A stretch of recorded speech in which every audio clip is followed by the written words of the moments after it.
अथ द्वितीय सम्मुलासारम्भः। अथ शिक्षां प्रवक्ष्यामः। मातृमान् पितृमानाचार्यवान् पुरुषो वेद। यह शतपथ ब्राह्मण का वचन है। वस्तुतः जब तीन उत्तम शिक्षक अर्थात एक माता, दूसरा पिता और तीसरा आचार्य होवे, तभी मनुष्य जानवान होता है। वह कुल धन्य है, वह संतान बड़ा भाग्यवान है जिसके माता और पिता धार्मिक विद्वान हो। जितना माता से संतानों को उपदेश और उपकार पहुंचता है, उतना किसी से नहीं। जैसे माता संतानों पर प्रेम, उनका हित करना चाहती है, उतना अन्य कोई नहीं करता। इसलिए मातृमान अर्थात प्रशस्ता धार्मिकी विदुषी माता विद्यते यस्य सा मातृमान। धन्य वह माता है कि जो गर्भाधान से लेकर जब तक पूरी विद्या ना हो तब तक सुशीलता का उपदेश करे। माता और पिता को अति उचित है कि गर्भाधान के पूर्व, मध्य और पश्चात मादक द्रव्य, मद्य, दुर्गंध, रुक्ष, बुद्धिनाशक पदार्थों को छोड़ के जो शांति, आरोग्य, बल, बुद्धि, पराक्रम और सुशीलता से सभ्यता को प्राप्त करे, वैसे घृत, दुग्ध, मिष्ट, अन्न, पान आदि श्रेष्ठ पदार्थों का सेवन करें कि जिससे रजस वीर्य भी दोषों से रहित होकर अत्युत्तम गुण युक्त हो। जैसा ऋतुगमन का विधि अर्थात रजोदर्शन के 5वें दिवस से लेके 16वें दिवस तक ऋतुदान देने का समय है। उन दिनों में से प्रथम की 4 दिन त्याज्य हैं, रहे 12 दिन। उनमें एकादशी और त्रयोदशी को छोड़ बाकी 10 रात्रियों में गर्भाधान करना उत्तम है। और रजोदर्शन के दिन से लेके 16वीं रात्रि के पश्चात न समागम करना। पुनः जब तक ऋतुदान का समय पूर्वोक्त न आवे तब तक और गर्भ स्थिति के पश्चात 1 वर्ष तक संयुक्त न हो। जब दोनों के शरीर में आरोग्य, परस्पर प्रसन्नता, किसी प्रकार का शोक न हो, जैसा चरक और सुश्रुत में भोजन छादन का विधान और मनुस्मृति में स्त्री पुरुषों की प्रसन्नता की रीति लिखी है, उसी प्रकार करें और वर्तें। गर्भाधान के पश्चात स्त्री को बहुत सावधानी से भोजन छादन करना चाहिए। पश्चात 1 वर्ष पर्यंत स्त्री पुरुष का संग ना करे। बुद्धि, बल, रूप, आरोग्य, पराक्रम, शांति और गुणकारक द्रव्यों ही का सेवन स्त्री करती रहे कि जब तक संतान का जन्म ना हो। जब जन्म हो तब अच्छे सुगंधि युक्त जल से बालक को स्नान, नाड़ी छेदन करके सुगंधि युक्त घृत आदि का होम और स्त्री के भी स्नान भोजन का यथायोग्य प्रबंध करें कि जिससे बालक और स्त्री का शरीर क्रमशः आरोग्य और पुष्ट होता जाए। ऐसा पदार्थ जिसकी माता व ध्यायी खाए कि जिससे दूध में भी उत्तम गुण प्राप्त हो। प्रसूता का दूध 6 दिन तक बालक को पिलावें, पश्चात धाई पिलाया करे, परंतु धाई को उत्तम पदार्थों का खानपान माता पिता करावें। जो कोई दरिद्र हो, धाई को न रख सके, तो वे गाय व बकरी के दूध में उत्तम औषधि जो कि बुद्धि, पराक्रम, आरोग्य करने हारी हो, उनको शुद्ध जल में भिजा औटा छान के दूध के समान जल मिला के बालक को पिलावें। जन्म के पश्चात बालक और उसकी माता को दूसरे स्थान जहाँ का वायु शुद्ध हो वहाँ रखें। सुगंध तथा दर्शनीय पदार्थ भी रखें और उस देश में भ्रमण कराना उचित है कि जहाँ का वायु शुद्ध हो और जहाँ धाई, गाय, बकरी आदि का दूध न मिल सके, वहाँ जैसा उचित समझें वैसा करें, क्योंकि प्रसूता स्त्री के शरीर के अंश से बालक का शरीर होता है। इसी से स्त्री प्रसव समय निर्बल हो जाती है। उस समय उसके दूध में भी बल कम होता है। इसलिए प्रसूता स्त्री दूध ना पिलावे।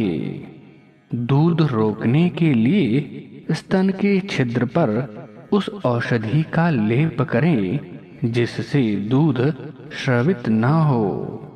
ऐसे करने से दूसरे महीने में पुनरपि युवती हो जाती है। तब तक पुरुष ब्रह्मचर्य से वीर्य का निग्रह रखे। इस प्रकार जो स्त्री व पुरुष करेगा, उनके उत्तम संतान उत्तम बल पराक्रम युक्त दीर्घायु धार्मिक हों। स्त्री योनि संकोच शोधन और पुरुष वीर्य का स्तंभन करे। पुनः संतान जितने होंगे वे भी सब उत्तम होंगे। बालकों को माता सदा उत्तम शिक्षा करे जिससे संतान सभ्य हो और किसी अंग से कुचेष्टा ना करने पावें। जब बोलने लगें तब उसकी माता बालक की जिह्वा जिस प्रकार कोमल होकर स्पष्ट उच्चारण कर सके वैसा उपाय करे कि जो जिस वर्ण का स्थान प्रयत्न अर्थात जैसे प, इसका ओष्ठ स्थान और स्पृष्ट प्रयत्न दोनों होठों को मिलाकर बोलना, ह्रस्व दीर्घ पलुता अक्षरों को ठीक ठीक बोल सकना, मधुर गंभीर सुंदर स्वर अक्षर मात्रा पद वाक्य संहिता अवसान भिन्न भिन्न श्रवण होवें। जब तक कुछ कुछ बोलने और समझने लगें तब सुंदर वाणी और बड़े छोटे मान्य पिता माता राजा विद्वान आदि से भाषण, उनसे वर्तमान और उनके पास बैठने आदि की भी शिक्षा करें, जिससे कहीं उनका अयोग्य व्यवहार न होके सर्वत्र प्रतिष्ठा हुआ करे। जैसे संतान जितेंद्रिय विद्याप्रिय और सत्संग में रुचि करें वैसा प्रयत्न करते रहें। व्यर्थ क्रीड़ा रोदन हास्य लड़ाई हर्ष शोक किसी पदार्थ में लोलुपता ईर्षा द्वेष आदि ना करें। उपेस्थ इंद्रिय के स्पर्श और मर्दन से वीर्य की क्षीणता नपुंसकता होती है और हस्त में दुर्गंधता आती है। इससे उसका स्पर्श ना करें। सदा सत्य भाषण शौर्य धैर्य प्रसन्न वदन आदि गुणों की प्राप्ति जिस प्रकार हो करावें। जब 5-5 वर्ष के लड़का लड़की हों तब देवनागरी अक्षरों का अभ्यास करावें, अन्य देशीय भाषाओं के अक्षरों का भी। उसके पश्चात जिनसे अच्छी शिक्षा विद्या धर्म परमेश्वर माता पिता आचार्य विद्वान अतिथि राजा प्रजा कुटुंब, बंधु, भगिनी, भृत्य आदि से कैसे कैसे वर्तना, इन बातों के मंत्र, श्लोक, सूत्र, गद्य, पद्य भी अर्थ सहित कंठस्थ करावें, जिनसे संतान किसी धूर्त के बहकावे में न आवे। और जो जो विद्या धर्म विरुद्ध भ्रांति जाल में गिरने वाले व्यवहार हैं, उनका भी उपदेश कर दें, जिससे भूत प्रेत आदि मिथ्या बातों का विश्वास न हो। गुरोः प्रेतस्य शिष्यस्तु पितृमेधं समाचरन् प्रेतहारै समं तत्र दशरात्रेण शुध्यति। जब गुरु का प्राणांत हो, तब मृतक शरीर जिसका नाम प्रेत है, उसका दाह करने हारा शिष्य प्रेतहार अर्थात मृतक को उठाने वालों के साथ 10वें दिन शुद्ध होता है। और जब उस शरीर का दाह हो चुका, तब उसका नाम भूत होता है, अर्थात वह अमुक नाम पुरुष था। जितने उत्पन्न हो वर्तमान में आके न रहें, वे भूतस्थ होने से उनका नाम भूत है। ऐसा ब्रह्मा से लेके आज पर्यंत के विद्वानों का सिद्धांत है। परंतु जिसको शंका, कुसंग, कुसंस्कार होता है, उसको भय और शंका रूप भूत प्रेत, शाकिनी डाकिनी आदि अनेक भ्रमजाल दुखदाई होते हैं। देखो, जो कोई प्राणी मरता है, तब उसका जीव पाप पुण्य के वश होकर परमेश्वर की व्यवस्था से सुख दुख के फल भोगने के अर्थ जन्मांतर धारण करता है। क्या इस अविनाशी परमेश्वर की व्यवस्था का कोई भी नाश कर सकता है? अज्ञानी लोग वैदिक शास्त्र व पदार्थ विद्या के पढ़ने, सुनने और विचार से रहित होकर सन्निपात, ज्वर आदि शारीरिक और उन्माद आदि मानस रोगों का नाम भूत प्रेत आदि धरते हैं। उनका औषध सेवन और पथ्य आदि उचित व्यवहार न करके उन धूर्त, पाखंडी, महामूर्ख, अनाचारी, स्वार्थी, चमार, शूद्र, मलेच्छ आदि पर भी विश्वासी होकर अनेक प्रकार के ढोंग, छल कपट और उच्छिष्ट भोजन, डोरा, धागा आदि मिथ्या मंत्र यंत्र बांधते बंधवाते फिरते हैं। अपने धन का नाश, संतान आदि की दुर्दशा और रोगों को बढ़ाकर दुख देते फिरते हैं। जब आंख के अंधे और गांठ के पूरे उन दुर्बुद्धि पापी स्वार्थियों के पास जाकर पूछते हैं कि महाराज, इस लड़का लड़की, स्त्री और पुरुष को न जाने क्या हो गया है, तब वे बोलते हैं कि इसके शरीर में बड़ा भूत, प्रेत, भैरव, शीतला आदि देवी आ गई है। जब तक तुम इसका उपाय ना करोगे, तब तक ये ना छूटेंगे और प्राण भी ले लेंगे।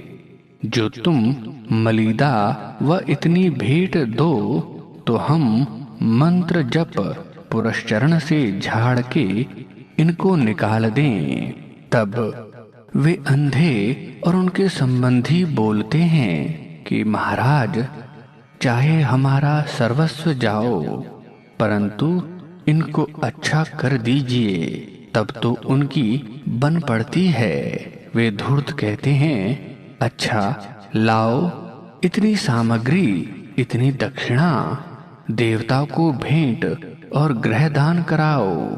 झांझ, मृद, ढोल, थाली लेके उसके सामने बजाते गाते, और उसमें से एक पाखंडी उन्मत्त होके नाच कूद के कहता है, मैं इसका प्राण ही ले लूंगा। तब वे अंधी उस भंगी चमार आदि नीच के पगों में पड़ के कहते हैं, आप चाहे सो लीजिए, इसको बचाइए। तब वह धूर्त बोलता है, मैं हनुमान हूँ, लाओ पक्की मिठाई, तेल, सिंदूर, 1.25 मन का रोट और लाल लंगोट। मैं देवी का भैरव हूँ, लाओ 5 बोतल मद्य, 20 मुर्गी, 5 बकरे, मिठाई और वस्त्र। जब वे कहते हैं कि जो चाहो सो लो, तब तो वह पागल बहुत नाचने कूदने लगता है।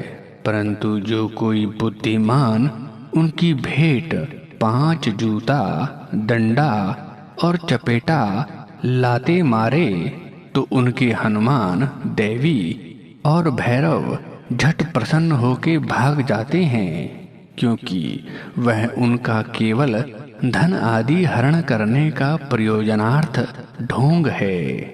और जब किसी ग्रहग्रस्त ग्रह रूप ज्योतिर्विधाभास के पास जाके वे कहते हैं, हे महाराज, इसको क्या है? तब वे कहते हैं कि इस पर सूर्य आदि क्रूर ग्रह चढ़े हैं, जो तुम इनकी शांति, पाठ, पूजा, दान कराओ तो इसको सुख हो जावे, नहीं तो बहुत पीड़ित होकर मर जाए तो भी आश्चर्य नहीं। तब उनको उत्तर कहिए, हे ज्योतिर्विद, जैसी यह पृथ्वी जड़ है, वैसे ही सूर्य आदि लोक हैं। वे ताप और प्रकाश आदि से भिन्न कुछ भी नहीं कर सकते।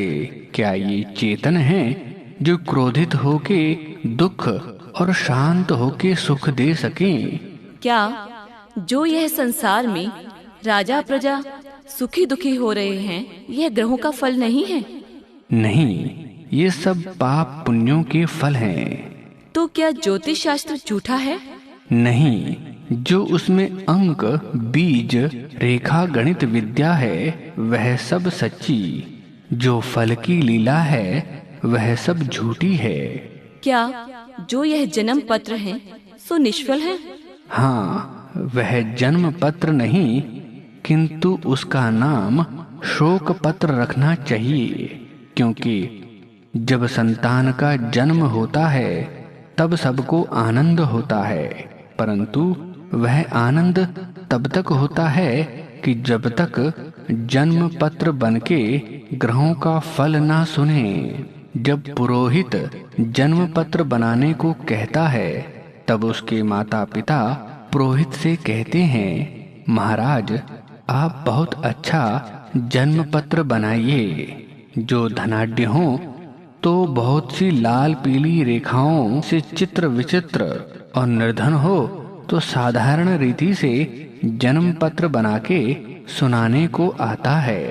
तब उसके माँ बाप ज्योतिषी जी के सामने बैठ के कहते हैं, इसका जन्म पत्र अच्छा तो है? ज्योतिषी कहता है, जो है सो सुना देता हूँ। इसके जन्म ग्रह बहुत अच्छे और मित्र ग्रह भी बहुत अच्छे हैं, जिनका फल धनाढ्य और प्रतिष्ठावान। जिस सभा में जा बैठेगा तो सबके ऊपर इसका तेज पड़ेगा, शरीर से आरोग्य, राज्यमानी होगा। इत्यादि बातें सुन के पिता आदि बोलते हैं, वाह वाह ज्योतिषी जी, आप बहुत अच्छे हो। ज्योतिषी जी समझते हैं इन बातों से कार्य सिद्ध नहीं होता। तब ज्योतिषी जी बोलते हैं, यह ग्रह तो बहुत अच्छे हैं, परंतु यह ग्रह क्रूर हैं, अर्थात फलाने फलाने ग्रह के योग से 8 वर्ष में इसका मृत्यु योग है। इसको सुन के माता पिता पुत्र के जन्म के आनंद को छोड़ के शोक सागर में डूबकर ज्योतिषी जी से कहते हैं कि महाराज जी, अब हम क्या करें? तब ज्योतिषी जी कहते हैं, उपाय करो। गृहस्थ पूछे, क्या उपाय करें? ज्योतिषी जी प्रस्ताव करने लगते हैं कि ऐसा ऐसा दान करो, ग्रह के मंत्र का जप कराओ और नित्य ब्राह्मणों को भोजन कराओगे तो अनुमान है कि नवग्रहों के विघ्न हट जाएं। अनुमान शब्द इसलिए कि जो मर जाएगा तो कहेंगे हम क्या करें, परमेश्वर के ऊपर कोई नहीं, हमने तो बहुत सा यत्न किया और तुमने कराया, उसके कर्म ऐसे ही थे, और जो बच जाए तो कहते हैं कि देखो हमारे मंत्र, देवता और ब्राह्मणों की कैसी शक्ति है, तुम्हारे लड़के को बचा दिया। यहाँ यह बात होनी चाहिए कि जो इनके जप पाठ से कुछ ना हो तो दूने तिगुने रुपए उन धूर्तों से ले लेने चाहिए, और जो बच जाए तो भी ले लेने चाहिए, क्योंकि जैसे ज्योतिषियों ने कहा कि उसके कर्म और परमेश्वर के नियम तोड़ने का सामर्थ्य किसी का नहीं, वैसे गृहस्थ भी कहे यह अपने कर्म और परमेश्वर के नियम से बचा है, तुम्हारे करने से नहीं। और तीसरे गुरु आदि भी पुण्य दान करा के आप ले लेते हैं, तो उनको भी वही उत्तर देना जो ज्योतिषियों को दिया था। अब रह गई शीतला और मंत्र यंत्र आदि, ये भी ऐसे ही ढोंग मचाते हैं। कोई कहता है कि जो हम मंत्र पढ़ के डोरा व यंत्र बना देवें तो हमारे देवता और पीर उस मंत्र यंत्र के प्रताप से उसको कोई विघ्न नहीं होने देते। उनको वही उत्तर देना चाहिए कि क्या तुम मृत्यु, परमेश्वर के नियम और कर्म फल से भी बचा सकोगे? तुम्हारे इस प्रकार के करने से भी कितने ही लड़के मर जाते हैं और तुम्हारे घर में भी मर जाते हैं, और क्या तुम मरण से बच सकोगे? तब वे कुछ भी नहीं कह सकते, और वे धूर्त जान लेते हैं कि यहाँ हमारी दाल नहीं गलेगी। इससे इन सब मिथ्या व्यवहारों को छोड़कर धार्मिक, सब देश के उपकार करता, निष्कपटता से सबको विद्या पढ़ाने वाले उत्तम विद्वान लोगों का प्रत्युपकारक करना, जैसा वे जगत का उपकार करते हैं, इस काम को कभी ना छोड़ना चाहिए। और जितनी लीला, रसायन, मारण, मोहन, उच्चाटन, वशीकरण आदि करना कहते हैं, उनको भी महापामर समझना चाहिए। इत्यादि मिथ्या बातों से बचने का उपदेश बाल्य अवस्था में ही संतानों के हृदय में डाल दें, कि जिससे स्वसंतान किसी के भ्रमजाल में पड़ के दुख ना पावे, और वीर की रक्षा, आनंद नाश करने में दुख प्राप्ति भी जना देनी चाहिए। जैसे देखो, जिसके शरीर में सुरक्षित वीर्य रहता है, तब उसको आरोग्य, बुद्धि, बल, पराक्रम बढ़ के सदा सुख की प्राप्ति होती है। इसके रक्षण में यही रीति है कि विषयों की कथा, विषयी लोगों का संग, विषयों का ध्यान, स्त्री का दर्शन, एकांत सेवन, संभाषण और स्पर्श आदि कर्म से ब्रह्मचारी लोग पृथक रहकर उत्तम शिक्षा और पूर्ण विद्या को प्राप्त होना। जिसके शरीर में वीर्य नहीं होता वह नपुंसक, महाकुलक्षणी, और जिसको प्रमेह रोग होता है वह दुर्बल, निस्तेय, निर्बुद्धि, उत्साह, साहस, धैर्य, बल, पराक्रम आदि गुणों से रहित होकर नष्ट हो जाता है। जो तुम लोग सुशिक्षा, विद्या के ग्रहण, वीर्य की रक्षा करने में इस समय चूकोगे तो पुनः इस जन्म में तुमको यह अमूल्य समय प्राप्त नहीं हो सकेगा। जब तक हम लोग गृह कर्मों के करने वाले जीते हैं, तभी तक तुमको विद्या ग्रहण और शरीर का बल बढ़ाना चाहिए। इसी प्रकार की अन्य शिक्षा भी माता और पिता करें। इसलिए मातृमान पितृमान शब्द का ग्रहण उक्त वचन में किया है, अर्थात जन्म से 5वें वर्ष तक बालकों को माता, 6 वर्ष से 8वें वर्ष तक पिता शिक्षा करे और 9वें वर्ष के आरंभ में द्विज अपने संतानों का उपनयन करके आचार्य कुल में अर्थात जहाँ पूर्ण विद्वान और पूर्ण विदुषी स्त्री शिक्षा और विद्या दान करने वाली हों वहाँ लड़के और लड़कियों को भेज दें और शूद्र आदि वर्ण उपनयन किए बिना विद्याभ्यास के लिए गुरुकुल में भेज दें। उन्हीं के संतान विद्वान सभ्य और सुशिक्षित होते हैं जो पढ़ाने में संतानों का लाड़न कभी नहीं करते किंतु ताड़ना ही करते हैं। इसमें व्याकरण महाभाष्य का प्रमाण है। सामृतैः पाणिभिर्घनन्ति गुरवो न विशोषितैः लालनाशैणो दोषास्ताडनाशैणो गुणाः। जो माता पिता और आचार्य संतान और शिष्यों का ताड़न करते हैं वे जाने अपने संतान और शिष्यों को अपने हाथ से अमृत पिला रहे हैं और जो संतानों व शिष्यों का लाड़न करते हैं वे अपने संतानों और शिष्यों को विष पिला के नष्ट भ्रष्ट कर देते हैं क्योंकि लाड़न से संतान और शिष्य दोष युक्त तथा ताड़ना से गुण युक्त होते हैं और संतान और शिष्य लोग भी ताड़ना से प्रसन्न और लाड़न से अप्रसन्न सदा रहा करें।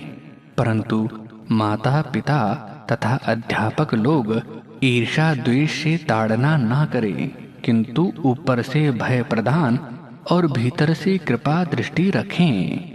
जैसी अन्य शिक्षा की वैसी चोरी जारी आलस्य प्रमाद मादक द्रव्य मिथ्या भाषण हिंसा क्रूरता ईर्ष्या द्वेष मोह आदि दोषों के छोड़ने और सत्य आचार की ग्रहण करने की शिक्षा करें क्योंकि जिस पुरुष ने जिसके सामने एक बार चोरी जारी मिथ्या भाषण आदि कर्म किया उसकी प्रतिष्ठा उसके सामने मृत्यु पर्यंत नहीं होती। जैसी हानि प्रतिज्ञा मिथ्या करने वालों की होती है वैसी अन्य किसी की नहीं। इससे जिसके साथ जैसी प्रतिज्ञा करनी उसके साथ वैसे ही पूरी करनी चाहिए। अर्थात जैसे किसी ने किसी से कहा कि मैं तुमको व तुम मुझसे अमुक समय में मिलूंगा व मिलना अथवा अमुक वस्तु अमुक समय में दूंगा इसको वैसे ही पूरी करें नहीं तो उसकी प्रतीति कोई भी ना करेगा। इसलिए सदा सत्य भाषण और सत्य प्रतिज्ञा युक्त सबको होना चाहिए। किसी को अभिमान करना योग्य नहीं है क्योंकि अभिमानः श्रियं हन्ति यह विदुर नीति का वचन है। जो अभिमान अर्थात अहंकार है वह सब शोभा और लक्ष्मी का नाश कर देता है। इस वास्ते अभिमान करना ना चाहिए। छल कपट व कृतज्ञता से अपना ही हृदय दुखित होता है तो दूसरे की क्या कथा कहनी। छल और कपट उसको कहते हैं जो भीतर और बाहर और दूसरे को मोह में डालकर और दूसरे की हानि पर ध्यान ना देकर स्वप्रयोजन सिद्ध करना है।